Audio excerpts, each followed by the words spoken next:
मरे के संगे खैली कसम, संगही सहे के रहे सारा सितम।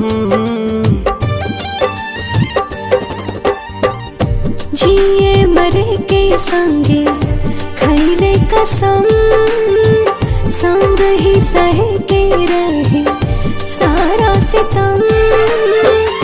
उहे जान भैली अनजान, काहे पूछ के बतावा तनी चान। हे चान दूर काहे भैली हमर जान।